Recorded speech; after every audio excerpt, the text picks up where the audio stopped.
creators speak a language, and there's a language barrier between the creator and the clients, especially when the client isn't a creator. When the creator is adding these LUTs and these camera angles and removing the noise, the client just hears ma denoise video m'a servi avec DaVinci Resolve. DaVinci Resolve a aidé moi pour me faire video a pi bon. Client doesn't understand that. How's it going, y'all? Welcome back to the Guil Podcast. This podcast is about me, Guil, and the things that I'm currently obsessed with. On today's episode, I want to go over AI, and I don't really understand why everybody's so upset about it and why a lot of people are equating it to a phase, why people are kind of saying that it is something like NFT or Pog. Remember Pog back in the day? You know, the funny thing is, why it's funny is that AI has always been here. So it's just now that it has, I would have said that it has a name now, but it's kind of in the forefront of everybody's mind and conversation. AI this, AI that, but it's has always been here. I remember video games you'll always face against the CPU or the computer. Well, that's AI. It has a few things that it's programmed to do in other situations, but it's technically on its own. It knows how to pick up, weapons in the game or do something or interact with the environment. That's AI. I mean, you would even say the traffic lights is AI. Like, there are a lot of old towns where things are on a timer and there's like a set timer that it turns green and red, whatever. But there are some cities, certain places where on the ground, it's like weird, like somebody's been working on there or something, like weird construction stuff. It's really just wires that's connected to the computer on the light. And it knows that, hey, there's a car that's pulling up here. And that car is there in front of the light and is waiting. Oh, there's no other car on the other side of the light or on that side. All right, let's let this guy go. Let's let this lady go. Let her do what she has to do and, go about his or her day or whatever. And that's AI. There are like so many other instances like Alexa. I'm sorry if I triggered any of them, or Siri and whatnot.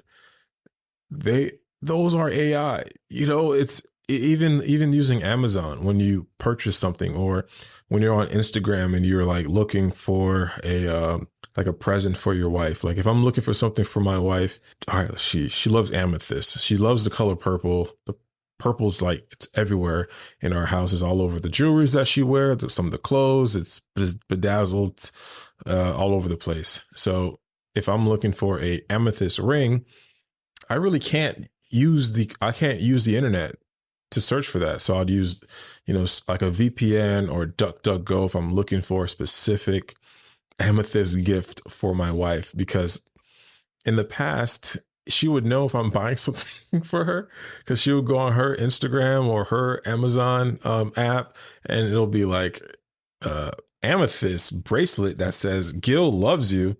Are you looking for a bracelet for me? I'm like, no. But, the AI is trying to suggest, well, it's the cookies. They're using the cookies. They're using your search history. That's all AI. It's like, hey, this guy's been looking for this thing for the past couple of days. Let me see if I could like send him this stuff. And for some reason, she kind of gets not alerted, but the cookies, I don't know. I don't know if it's connected to the Wi-Fi. Hopefully somebody could explain this, but why, when I'm looking for something on my Instagram or my Amazon, I think maybe because my wife, we share the same Amazon, but even on Facebook, like, she'll see stuff that I'm looking up. Like, when the new camera comes out, she'll see, I guess there's a new camera, because all I see is Sony A7C2 or whatever the case is. She'll see it on her, on the side of her social medias and whatnot. But that's back to the point. AI has always been here. It has always been here. And I remember I was in a group chat, probably said this before, but I was in a group chat with a ton of different creators, and it was great. It was super dope. And ChatGPT, I think, it's probably like last year. So ChatGPT was just coming out. It's kind of not really known in the tech world. But I was in this group chat and I suggested, hey, let's check out this thing. And I was pretty much mocked. I was pretty much, actually, I wasn't mocked. I was ignored. I was ignored. And I was like, hey, this thing's really dope.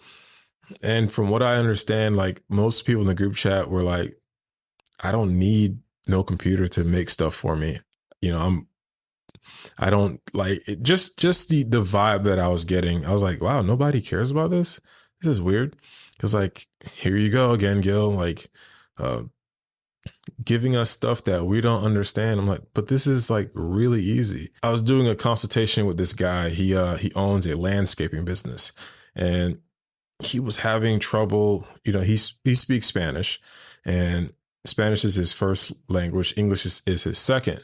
And, he's a little bit older. So he's like, he wants to find ways of being more vocal online, but his English is not the best. I was like, well, you can probably start writing some really good captions, some posts, inspirational posts, or just something in the description. And I was like, yo, you should use Chat GPT to do all that. He's like, what is that? Oh, I said, it's AI. He's like, no. I don't need that. They're going to charge you. They're going to take your credit card. They're going to scam you. It's like, no. Like you ask Chat GPT to, transcribe this. Like you have landscaping here. You can have it in Portuguese. You can have it in Spanish. You can have it in Latin. You can have it in English and French, and you can advertise in these different communities and, promote your business in that way. He's like, oh, wow. So he got it. He logged into his Google account, logged in, signed on through there. And I was like, yeah, you could ask it all these crazy stuff. So he was asking, he's like, oh my gosh, I need to find all the presidents from Nicaragua. I was like, oh, sure, whatever. And it did it. And I was like, well, here's a cool thing. Ask it to make it in a table format. He's like, I don't know how. I was like, no, ask it. Just ask it just like that. And it did it. And he was like, wow, this is insane. And towards the end of the consultation, I was really excited, kind of see how he's going to be able to take his business to the next level. And he's like, yo, can I ask it to make poems for my wife? And mind you, it was about an hour now. It's about maybe 45 minutes closing out. And he's like, yeah, I really think I can make poems for my wife. I'm like, sure, knock yourself out. Do it. He was over the moon when GPT created a series of poems, love poems. And he was like, oh my God, this is insane. I was like, yo, that's not going to make you any type of money. He's like, I don't care. Like, I'm going to create poems for my wife. And I was like, all right, well, I guess in a sense, GPT kind of worked for him, but not in the way that I thought, or not in the way that he thought. He's going to make a series of poems. And I was like, you know what? Let me just help you out here. I was like, ask it to create a poem for the whole year, for every day of the year. And you'll be able to text those to your wife.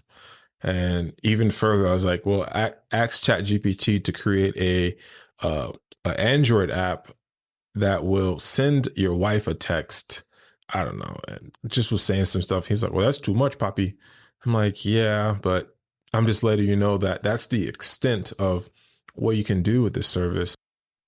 And that's another thing too, that a lot of people don't really understand about GPT and AI, is that there's a whole fleet of things that you can actually do with it. And a lot of people kind of just do the bare minimum. Like they stay right at the bottom. They don't really think more than they should. Like even the prompts. I remember I was in a group chat with some other creators, and they were asking it really simple prompts like create a marketing agency, create a marketing email for blah, blah, blah. Hey, do this. And hey, make a PHP website for this. And I was like, yo, those are like really simple prompts, and they're very like broad. I was like, you can like go really, really deep.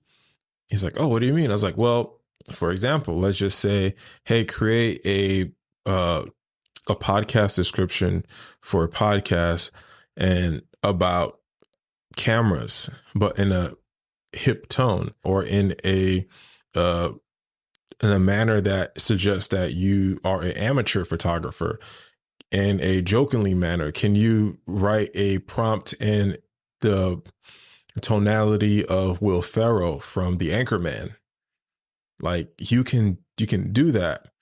If I use ChatGPT, I'll always use it for, all right, give me 6 examples in history where this happened, and create a table and organize it by the year. And I'll be able to just look at it and absorb the knowledge, absorb the information, and then go on about my day. It's really great. And, ChatGPT isn't the only AI software program, whatever you want to call it, that I've been using recently. I've been using Auphonic a lot. Like it saves me so much time. That's like one AI that I found through another. Oh, I find a lot of these programs through other creators, but Mark Ronick, he is a podcaster. Me and him, we actually went to a content creator retreat a couple of years ago. We were just out in Zion National Park, just vlogging and taking pictures and hanging out and learning from each other. And it was great. Travis Brown of Poddex kind of organized the whole thing. And I kept in touch with Mark, and he was like, yo, you edit podcasts all the time. Check out this company. I was like, I went on the website. I think the website is like some English, British, I don't even know, website. And I was like, I got to pay in pounds. This sounds a little sketchy. And I don't know what it was. I just was like, well, Mark uses it. What the hell? Let's give it a shot. So I threw in $11 in there, and it worked. It worked pretty well. Like it didn't do anything at first that I couldn't do myself. I was like, well, this is going to save me a few minutes. Sure. Then it got better. And I was like, okay, cool. And then I think earlier this year, they added the feature of, it's like an AI feature, Whisper .ai, where it can transcribe. So it'll be able to take the podcast audio and transcribe it in multiple languages. And I was like, oh, okay, this is really cool. The cool thing about that was at this time, I think Mr. Beast just did his podcast. Did he? I think maybe it was a couple months after. Mr. Beast did a podcast with Joe Rogan. And on that podcast, Mr. Beast was talking about how he gets voice actors, from different countries to voice act on his video, like to overdub it in different languages. So if you're in a Spanish speaking country, you can consume Mr. Beast in a different, in that language, that native language of yours. And I thought that was pretty dope. And I even think YouTube is now implementing that on their native app, where you can overdub the audio, like change the audio to another language. So I was using Whisper.ai to have my podcast transcribed in English, or have it transcribed in different language. I just tried English, just keep it simple. And I thought that was really dope. I was like, wow, this is really cool, because some people are in instances where they don't want to, or they can't listen to the audio because they're, either at school or whatever the case is. Or some people, like my wife, consumes content with the subtitles, because a lot of people have different way of saying words. They might be Southern, Northern, or might be from a different country, so they might enunciate words a little bit differently. It's a dope cheat code to consume content and read it. Like you're doing two things at once, and then you end up like absorbing the knowledge a little bit more because you're listening and reading at the same time. It's pretty dope. So I use Alphonic's transcribe feature, and I thought it was really dope and is very accurate. Like I had no hiccups or issues. And then Alphonic changed. If they changed in a good way, they updated their user interface. It kind of gave it this Anchor.fm vibe. I was like, okay, purple. That's pretty cool. Like it's a nice little vibe. The user interface as far as like inputting the videos, I mean inputting the audio file is relatively the same. I don't even think they changed that at all. They probably should because the homepage looks really up to date and the user input page looks out of date. But to be honest, I love it. I would I know how to navigate that page. It's really nice. Everything is like right there. And you're asking like, well, Gil, why don't you just use like a program to edit the audio yourself? Like, why are you using AI? You're not a creator. You're cheating. That's not fair. Like, you're not invested in this community. Um, I totally understand what you're saying, but I don't think anybody has that right to tell somebody that they're doing something right or wrong. So, and I battled with that for a while because I used Alphonic and I felt really guilty. I was like, oh no, this is bad. I have to listen to my audio. I have to edit my client's audio. I have to make sure it's pristine. And I was like, well, what does that serve? All my client wants. Like I remember one day I was editing a podcast and then I was editing the audio for a client and I was like, oh, let me just test this out and see how they feel about this audio. And I was like, oh wow, this sounds great. I'm like, I didn't really do much of anything. I mean, of course, I wanted to make sure I have the audio at a really, really good level. So I said, hey, I'm going to re-edit it again. That way we can get like a cleaner, um, audio file. And they're like, okay, cool. I didn't see anything wrong with the first one. I was like, all right, that's interesting. So that's how that I use Alphonic for that. And another AI app that I use is actually, what's it called? Descript. So I forgot who was telling me. I was listening to the Couples Table, Heather and Tom, the Couples Table podcast. And Heather was talking about how she was talking about Descript. I think, yeah, she was talking about Descript. And I forgot in what way that she was how she used it. I forgot what it was. And I was like, what is that? So as I was watching their live stream, I went on Google and I Descript and the app came up and I was like, oh, that's expensive. And then I saw another video with Doc Rock. I think it was Doc Rock. And Doc Rock is a creator. He's phenomenal. He's like the big brother that that I wish I had. But he's an amazing guy. And he was talking about Descript. And I was like, whoa, this is insane. I think he was on Jared Spink's podcast. And I was like, I was listening to it and I was like, oh, Heather did mention it. And I still didn't get it. Doc Rock mentioned it. And I was like, all right, I might consider it. And I didn't get it. I still didn't get it. And it wasn't until I was watching, I was on TikTok and I saw a Descript ad. Was it a Descript? I don't remember where it was. It was somewhere. I saw it on Instagram or, you know how they do, because you Google it and the cookies and AI knows that you're, watching or interested in that service. So I saw it somewhere and I was like, gosh, let me just try it. And I tried it and it was great. The way I use Descript is actually, when my clients are doing a podcast and they're like, so guys, thanks for tuning into the podcast. If you like the podcast and the content, please, share the content. Descript, you'll be able to remove all the if your client says a word that they shouldn't say, a curse word, something a little bit raunchy, you can remove it. You can even like replace it with a beep, if I'm not mistaken. That's probably another app. But I don't use Descript at the moment because right now I haven't really been producing podcasts for clients.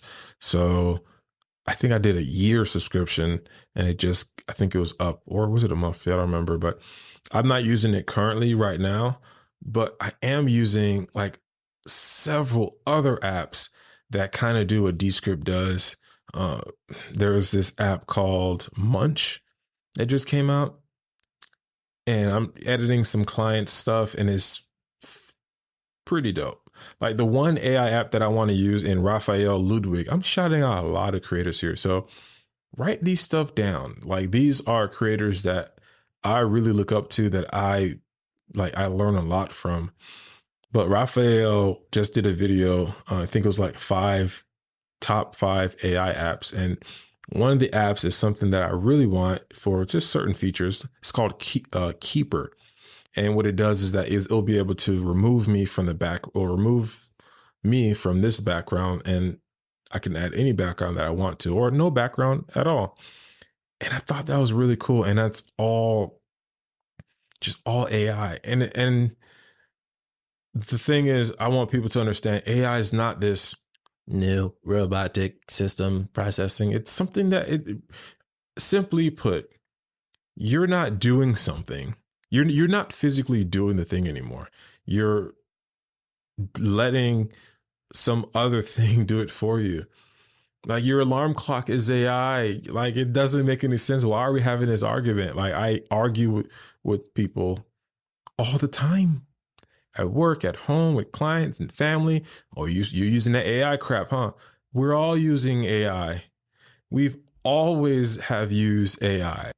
Like I completely understand that why somebody would have their reservations for not using AI, because they don't understand it. That's how life is. Like when you don't understand something, you're more fearful of it. You're like, okay, well, I don't like that. I don't like girls. Back in the day when little boys were in elementary school, maybe middle school, some high school, I don't like girls. Girls are yucky. Or I don't like guys. Guys have cooties. Eventually,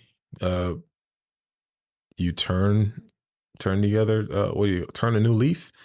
I don't even understand that term. Like you turn a new leaf, or you just grow up and you start to like what you like.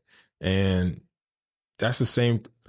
Not that you like what you like, but you just realize that you were wrong. That's what it is. You just start to learn more, become more mature and more understanding.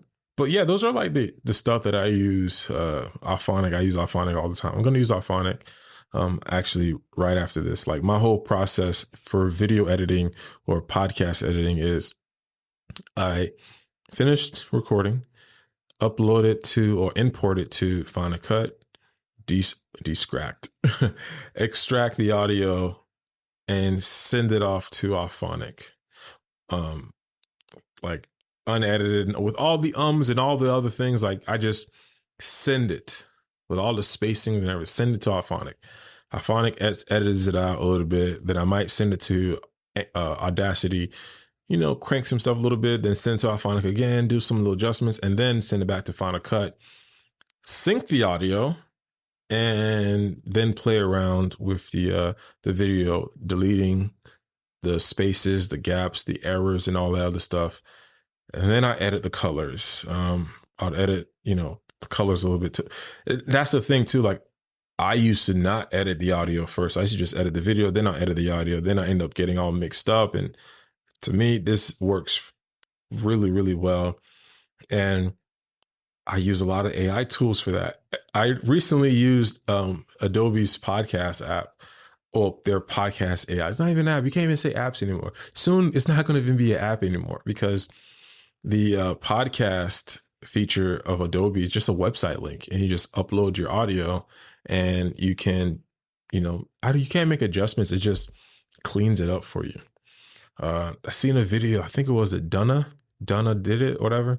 He made a whole video. It could be him, could be somebody else, where there was somebody mowing the lawn. Oh no, he had a lawnmower audio on his computer. So it sounded like somebody was mowing the lawn, and it removed his audio completely. Removed the lawn mowing sound completely, and it isolated his voice.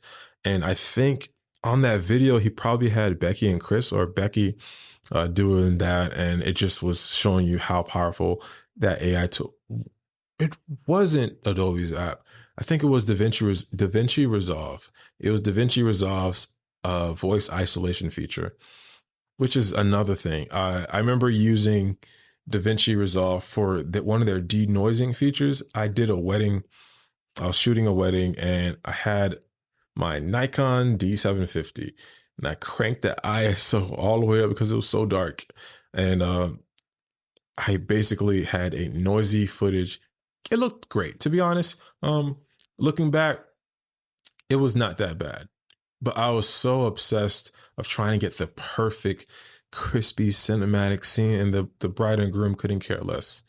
They couldn't care. All they wanted was that shaky, unstable footage, and I was trying to make it super stable. I had like the denoiser and on there, and I was like making it like had the intro music and slow mo. The clients couldn't care. They couldn't care less. Got the video to them, and I use DaVinci's. I think I used their stable feature, and I used their denoiser to make the video look and sound great. And I exported it to Final Cut Pro, and then I did some more editing there. But I think AI is really just for us. I mean, of course, there are going to be some brands and businesses who are going to want some of those features. Like there's this new AI service called Munch, and Munch, you give it up to 2.5 hours worth of footage, and it can clip them up for you and create clips. And within the clips, it'll be able to emphasize, or it knows when to cut and edit a clip. It knows what you're saying in the video, and then it will add captions to those clips. So you have a 2.5 hour video with a bunch of clips, and the clips will be 9:16. So it'll be perfect for YouTube Shorts, TikTok, that format, Instagram stories. So I thought that was pretty dope. Like that would be a job on its own. Like that is a content creator's job. Like I know some people that are actually getting paid to just create clips for YouTube Shorts. Like that's their thing. And I'm pretty sure it's not going to go anywhere, because that level of communication that a creator has with their editor is key. The editor will go through the clip, find something relatable or something like really, really important that the speaker was focusing on, and just highlight that and just emphasize it. They can do a lot of, like a bevy of things. Like they can edit it in a certain way. I actually use Be Creative, some podcast editing clips or just video production. And to be honest, just having an editor there makes a huge difference, because they're an editor. Why is it? They're an editor. Why did I say it like that? So it's been a long day. And they understand the language. Like I was talking to my friend Jared Never Sleeps. He's a great creator out here in Miami. And he said that creators, now I'm saying creators, weird. Creators speak a language, and there's a language barrier between the creator and the clients, especially when the client isn't a creator.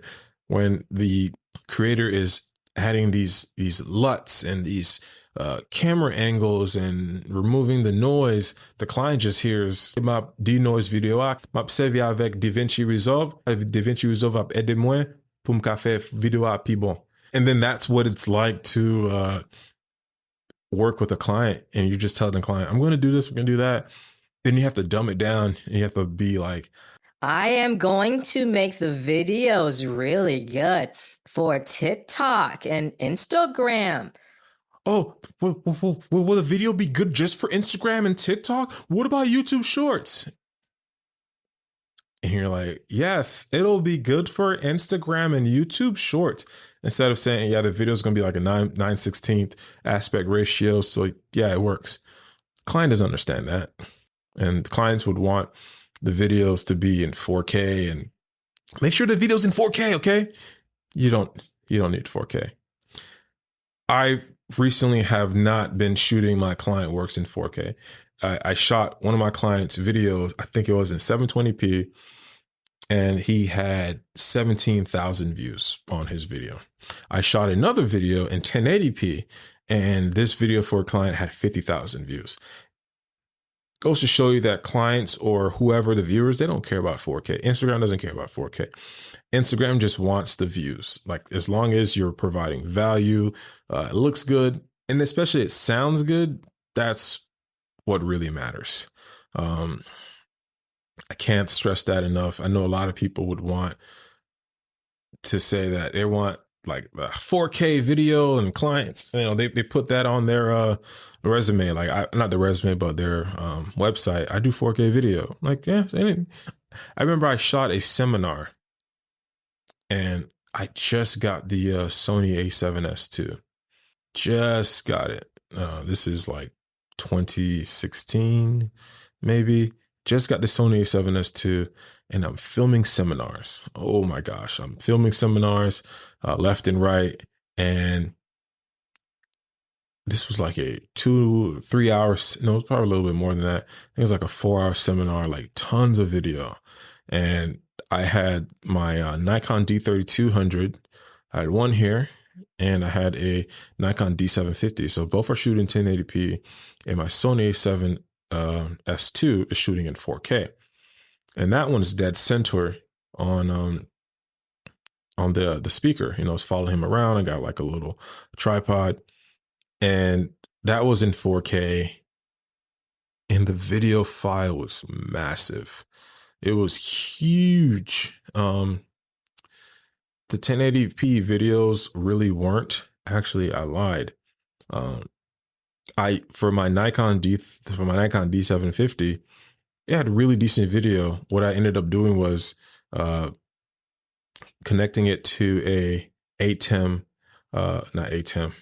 Ninja Flame 7-inch. I have it somewhere, and I had an SSD attached to it, so it will allow me to go beyond the 24-minute limit that's on the Nikon D750. That's on most Nikon cameras, because they technically aren't video cameras. So it'll take a clean image of whatever the Nikon is showing and record it. And the files were really huge. Even though they were 1080p, the images were clean, like really clean. I shot 2 short films with my D750 using that method, and it was really dope. Like, I'd probably need to go back to checking that out and comparing it to my A7 IV. Probably A7 IV is going to be cleaner. It has 33 megapixels instead of 24, but image quality could probably be a different whole thing. And so I would do that. Just shoot that video. Then my D3200, I'll be on that side, would be every 24 minutes or every 22 minutes, I would stop recording, then record. So that would be a lot of video. So then when my client was asking me for the raw footage or just the videos in general, I would just give them this huge 4K video, and they were like, whoa, what am I going to do with this? Like, and back then, I was using Final Cut and aligning the audio using Final Cut synchronize feature, which is AI. Did they even have that back then? I don't remember. Probably did. Yeah, I was using something, and I would synchronize the audio, align them, and work with like multiple footages. And I'll do a seminar like every other weekend. It was great, but the video files were huge, and I didn't understand. I was like, but it's taking them forever to download the video. So I was like, well, let me lower the video down to 720. Lower the video down to 720, and it was all over their Instagram for promotions. I was like, oh, wow, this is making them a lot of money because they're able to, get the content out. And normally somebody would say, well, just shoot in 720 anyway. But my whole thing is, if you're starting high and you're coming low, it's much better. Instagram, Facebook, YouTube, there is a bit of compression. Like, the video you're getting right here, or the audio you're getting, it's always going to be a little bit less than what it actually is, right? Because, to squeeze through the pipes of the internet, like, you're going to take some loss at the end of the day. And my whole idea, even now, I'll shoot at a high level, but when it comes to, uh, you know, rendering it out and giving it to a client, I'll render it out to like, 720, 1080p, but it started out at a really high level. So the video is still going to look good. But if I started recording a video at 580, or 480, whatever, and then I edit it and then I send it out in 480, it's not going to really look the best because it's going to start crumbling. That's how it makes sense in my head. I've never experimented it. I never experimented with that.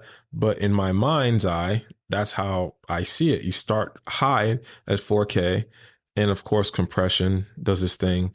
And then I send the video out as a 1080 or 720p video. And my client goes to Instagram and uploads it there. And Instagram's pipeline takes it because I send the video via Dropbox. They download it and then they put on their phones or whatever the case is. And Instagram does this compression thing.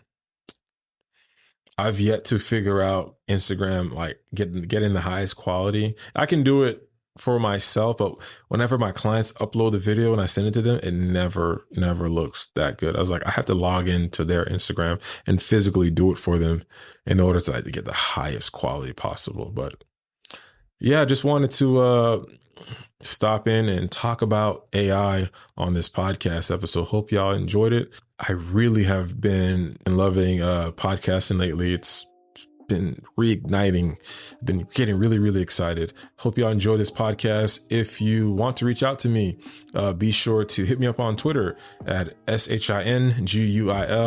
I'm on Twitter there. And yeah, hit me up.